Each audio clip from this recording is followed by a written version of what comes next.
Proud ang coaches ni Pinay tennis sensation Alex Ayala sa naging performance nito sa unang round pa lamang ng US Open. 100% daw ang nilaro ni Ayala, sabi po ng kanyang coach sa Rafa Nadal Academy na si Joan Bosch. Partikular po na pinuri po ang first set ni Ayala na isa raw sa mga pinakamagagandang pinakita niya. Si Ayala po ang kauna-unahang Pinoy na nanalo sa Grand Slam singles sa open era po ng tennis. Balik aksyon si Ayala sa Miyerkules kung saan makakalaban po niya sa second round ang pang 95 sa world ranking na si Cristina Buxa ng Spain. Ano ito ha? Kahit na mas mataas si Alex dito sa tennis, girl ha?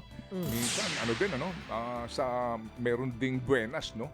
Na mga tira na talaga namang pumapasok yung mga papektos na short at hahabulin mo. Ang hirap nitong larong ito.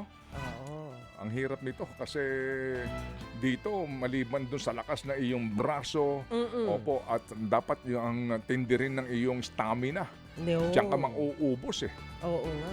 Haba pa ng game eh, no? Pero Opo. galing. Congratulations. Kasi walang time limit ito eh. Oo. Pwede tumagal 1 oras, 1 set eh. Yikes. Tagal. Oh, eto. Speaking of Alex Ayala, nakatakda namang pumaldo si Ayala matapos makaabante sa second round ng US Open.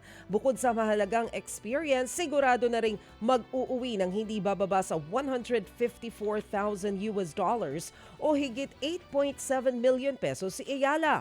Epekto yan ng paglobo ng prize pot sa torneo. Aabot sa 90 million o higit 5.1 billion pesos ang prize pot, ang pinakamalaki sa kasaysayan ng tennis. Kung manalo sa second round, lalaki sa 237,000 o 13.4 million pesos ang maiuuwi ni Ayala. Ano ang height itong si Alex? Kasi ngayon malaking bagay rin yung matatangkad na tennis player. Oh, 5'9" siya.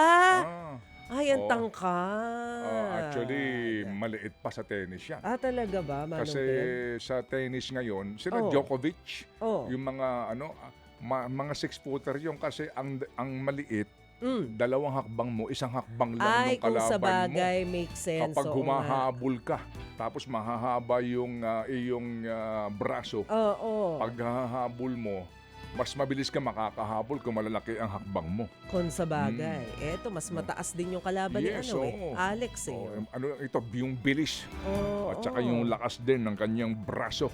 Ang hirap kaya ng laro niyan. Oo. Alam mo, dati yung laro ni Chacha eh.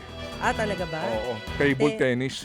Siniguro po naman ang pamunuan ng Premier Volleyball League na magiging available ang mga manlalaro ng Alas Pilipinas Women sa Southeast Asian Games sa Disyembre. Alanganin po noong una ang sitwasyon ng national team dahil nga hanggang Oktubre lamang daw ang mandatory national team period ng FIVB.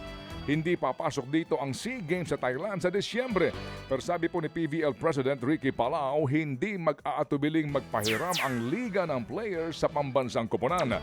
Nagsibalikan na po sa kanilang mga mother clubs ang mga miyembro po ng Alas Women matapos ang kampanya sa Southeast Asian V-League. Patuloy ang dominanteng kampanya ng PLDT High Speed Hitters sa PVL Invitational Conference. Pasok na sila sa finals matapos lampasuhin ng Japanese guest team Kobe Shinwa University. Kahit straight sets ang panalo, dikitan pa rin ang bawat yugto. Pero sa huli nanaig ang PLDT 25-20, 25-22 at 25-23. Nanguna si Savvy Davison para sa kupunan matapos ang 17 points. Dahil dito wala pang talo sa 4 na laro ngayong invitationals ang high-speed hitters. Kung ibibilang ang malinis nilang kampanya sa PVL on Tour, ito na ang 11 sunod nilang panalo. Nakuha po naman ng Signal HD Spikers ang una nilang panalo sa PVL Invitationals. Yang apoy matapos nilang pataubin ang Zeus Coffee Thunderbells sa loob ng 4 na sets. Sumandal ang kuponan kay Erica Santos at Team Tiamzon para nga balik na rin ang laban matapos pong matalo sa unang set. Umakyat po ang record ng HD Spikers sa 1 win at 3 losses habang 0-2 naman ang standing ng Zeus. Eto na.